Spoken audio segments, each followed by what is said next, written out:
દ્વારકાના ખંભાળિયા તાલુકામાં વધુ એક છેતરપિંડીનો બનાવ સામે આવ્યો। ફક્ત 4000માં યાત્રા કરાવવાની જાહેરાત કરી હતી।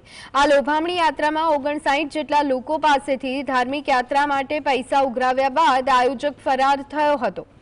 નિર્ધારિત સમય પર बस न आवता रात्रे 12 वाग्या सुधी राह जोई अने रहेला लोकोमां चिंतानो माहोल जोवा मळ्यो। आ समग्र घटनानी जाण पोलीस तंत्रने करी वधु तपास हाथ धरवामां आवी छे। भरेला अने पछी सगावालामां बधायमां जेम जाण थई एम बधायना पैसा भरेला। हवे ए भाईने पैसा भरी दीधा अने ए कीधुं के 5 तारीखे आपणे बस हवे जवानी छे। तो 5 तारीख ना सांजक ना मैं एने फोन कर्यो के भाई हवे क्यारे जवानी बस? तो ए के बस आवे ज छे हमणां ए निकળી गई। तो सांजे ज्यारे भाई 12 साढ़ा 12 वाग्या ने बधा बैठा था तो मैं पाछो फोन करेलो के भाई अमे आया बैठा छीए तो तमे क्यारे बस लईने आवशो?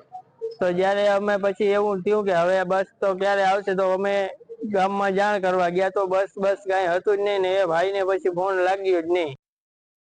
ने छेतरपिंडी करी छे। अमारा गौतम भाई कीधुं तो अमने के यात्रा करवा हालो तमे। अमे कीधुं के हाँ अमे आवशी।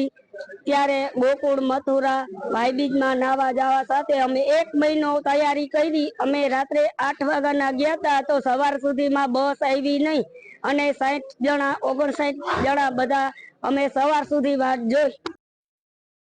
50 जेटला परिवारोने 4000 रूपिया एनी पासेथी कलेक्शन करी અને 5 તારીખે જાત્રા નીકળશે એવી જાહેરાત કરી। ગઈકાલે જાત્રાની રાહ જોતા આ 50 પરિવારજનો અને આના સગા સંબંધીઓ બધા રાત્રે 12-1 વાગ્યા સુધી રાહ જોઈ, પરંતુ બસ ના આવતા આજે સતવારા સમાજવાડી ખાતે બધા એકત્રિત થયા અને અમને આગેવાન લોકોને બોલાવ્યા છે।